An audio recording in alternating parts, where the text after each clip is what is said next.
কাদের ভয় দেশ ছাড়ছেন উপদেষ্টারা? রিজওয়ানা, আসিফ নজরুলদের ভবিষ্যৎ কি?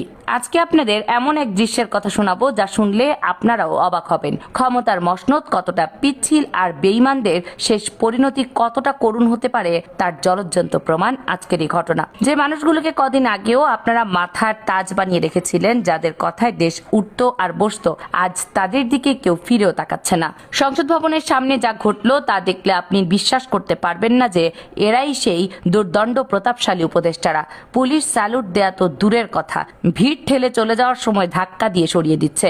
ভাবা যায় অন্তর্বর্তীকালীন সরকারের সেই হেভিওয়েট উপদেষ্টারা আজ ফুটপাতের ধুলোর সমান। কিন্তু কেন এই দশা? ক্ষমতার চূড়ার থেকে কেন তারা আজ আস্থা করে নিক্ষিপ্ত হলেন? নেপথ্যে কি শুধু বিএনপির রাজনীতি, নাকি জুলাইয়ের শহীদদের অভিশাপ? কলমের এক খোঁচায় যারা আইন পাল্টে ফেলতেন, আজ তারা কেন পালানোর পথ পাচ্ছেন না? এই ভিডিওতে আমরা ধাপে ধাপে উন্মোচন করব সেই গোপন রহস্য। সংসদ ভবনের চত্বরে সেদিন নতুন মন্ত্রীদের শপথ অনুষ্ঠান চলছিল। চারদিকে সাজ রব, ক্যামেরার ফ্ল্যাশ আর নিরাপত্তার কড়াকড়ি। ঠিক এই জমকালো আয়োজনে এক কোনায় চুপচাপ এতিমের মতো দাঁড়িয়ে আছেন বিদায়ী অন্তর্বর্তীকালীন সরকারের দুই আলোচিত সমালোচিত মুখ, আইন উপদেষ্টা আসিফ নজরুল এবং পরিবেশ উপদেষ্টা সৈয়দা রিজওয়ানা হাসান। তাদের সামনে দিয়ে বিএনপির বাঘা বাঘা নেতারা গট গট করে হেঁটে যাচ্ছেন, কিন্তু কেউ তাদের দিকে একবার ফিরেও তাকাচ্ছেন না। কোনো কুশল বিনিময় নেই কোনো ন্যূনতম সৌজন্যতা। বেচারা আসিফ নজরুল আর রিজওয়ানা হাসানের ফ্যাল করে তাকিয়ে দেখা ছাড়া আর কিছুই করার নেই। অপমানের কি এখানেই শেষ? না, আরও আছে। একই ফ্রেমে দেখা যাচ্ছে সাবেক পররাষ্ট্র উপদেষ্টা তৌহিদ হোসেনকে, যিনি কদিন আগেও বিশ্ব নেতাদের সাথে মিটিং করতেন।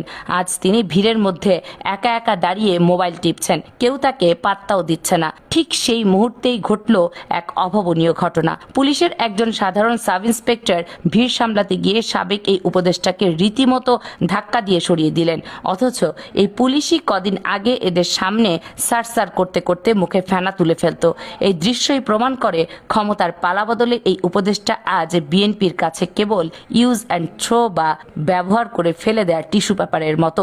সোজা বাংলায় বলতে গেলে এরা এখন অবহেলিত, মেয়াদ উত্তীর্ণ এবং পচা মাল। কিন্তু প্রশ্ন হলো, এই পরিস্থিতি সৃষ্টি হলো কেন? একটু ফ্ল্যাশব্যাকে ফিরে যান।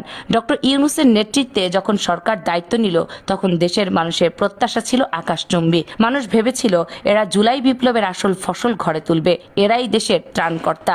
ডক্টর ইউনূসের ক্যাবিনেটের প্রতিটি সদস্যকে মানুষ মাথায় করে রেখেছিল। কিন্তু সেই ভালোবাসা ঘৃণায় রূপ নিতে খুব বেশি সময় লাগেনি। ক্ষমতার লোভ, ব্যক্তি স্বার্থ আর বিদেশি প্রভুদের প্রেসক্রিপশন বাস্তবায়ন করতে গিয়ে এরা জুলাইয়ে আমানতকে ধুলোয় মিশিয়ে দিয়েছে। জনগণ যে আশা নিয়ে বুকের তাজা রক্ত ঢেলে দিয়েছিল, এই উপদেষ্টারা সেই রক্তের উপর দাঁড়িয়ে নিজেদের আখের গুছিয়েছেন। এই পতনের শুরুটা কিন্তু আজকের নয়। গত বছর ডক্টর ইউনূসের সেই বিতর্কিত লন্ডন বৈঠকের কথা মনে আছে? লন্ডনে হিমশীতল রুমে বসে যখন মাস্টার প্ল্যান সাজানো হলো, মূলত তখন থেকে দেশের সচেতন মানুষ সন্দেহ করতে শুরু করেছিল। বোঝা যাচ্ছিল এই সরকার আর নিরপেক্ষ নেই, তারা একটি নির্দিষ্ট দলকে ক্ষমতায় আনার সিঁড়ি হিসেবে কাজ করছে। জুলাইয়ের ম্যান্ডেটকে তারা লন্ডনে বিক্রি করে দিয়েছিল, আর তাই জামাত ইসলামী মনে করে যার চূড়ান্ত ফলাফল আমরা আজ চোখের সামনে দেখতে পাচ্ছি সেটাকে। আসুন এবার এক একজন উপদেষ্টার আমলনামা একটু ঘেটে দেখি।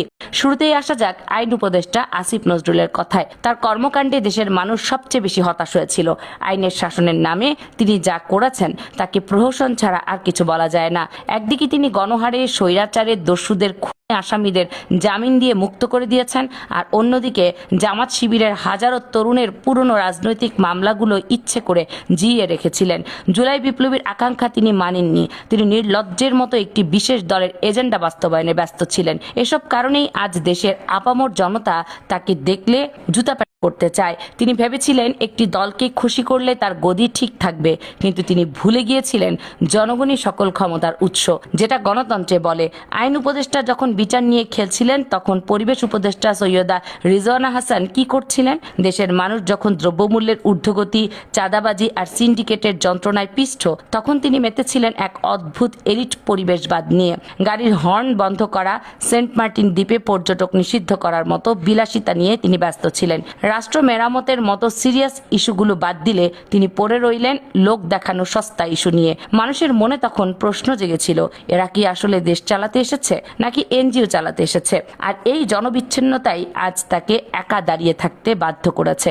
সবচেয়ে বড় বেইমানের ইতিহাস যিনি রচনা করেছেন তিনি হলেন নিরাপত্তা উপদেষ্টা খলিলুর রহমান। ডক্টর ইউনূসের সবচেয়ে কাছের লোক হিসেবে পরিচিত এই খলিল সাহেব নিজেই এখন যোগ দিয়েছেন বিএনপি সরকারে।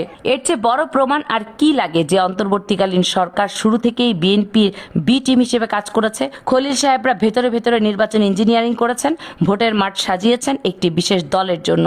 তার জন্য পুরস্কার হিসেবে আজ তিনি মন্ত্রিত্ব চেয়ারে বসেছেন। পুরো ক্যাবিনেটে একমাত্র ফাউজুল কবির খান ছাড়া আর কেউ জুলাইয়ের শহীদদের কথা ভাবেনি। বাকিরা শুধু রাজনৈতিক স্ট্যান্ডবাজি করেছেন। ইউনূস সরকারের প্রতি মানুষের যেটুকু মায়া অবশিষ্ট ছিল তা শেষ হয়ে যায় শহীদ ওসমান হাদির মৃত্যুতে।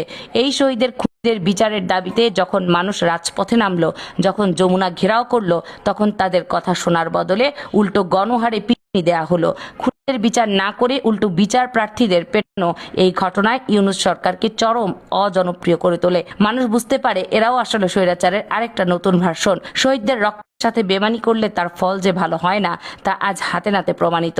সাধারণত যে কোনো সরকার যখন বিদায় নেয় তখন মানুষের মনে একটু হলেও মায়া থাকে, কিন্তু ইউনূস সরকার যখন ক্ষমতা ছাড়লেন তখন কেউ এক ফোঁটা চোখের জল ফেলেনি।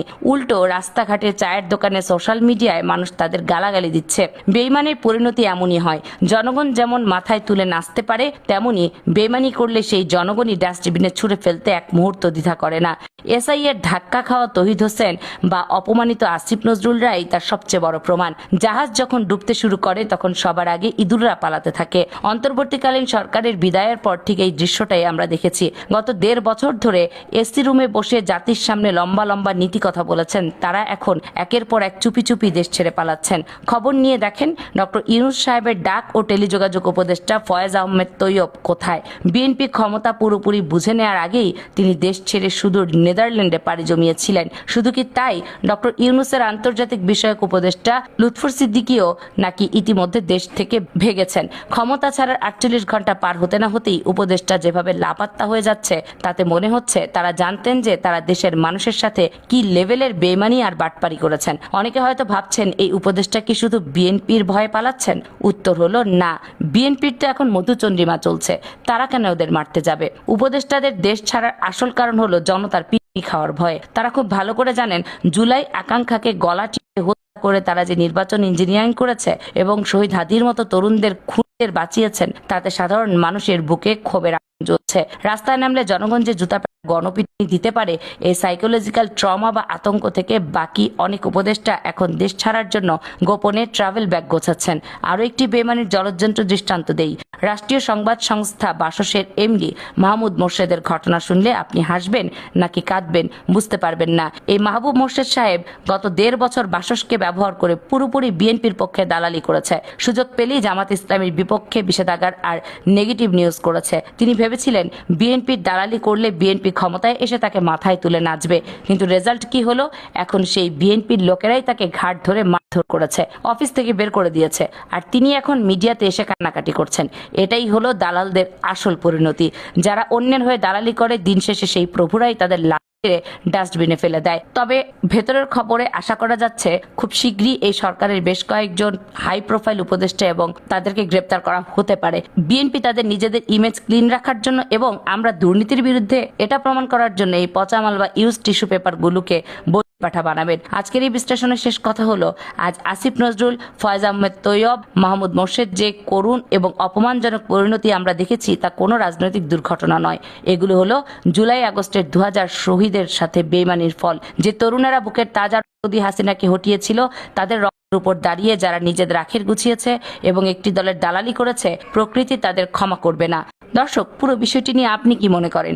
আসিফ নজরুলদের অপমান কি তাদের প্রাপ্য ছিল নাকি পুরোটাই সাজানো নাটক? কমেন্টস করে জানাতে পারেন আপনাদের মতামত। কামরুন নাহার রাখি, কেএনআর মিডিয়া।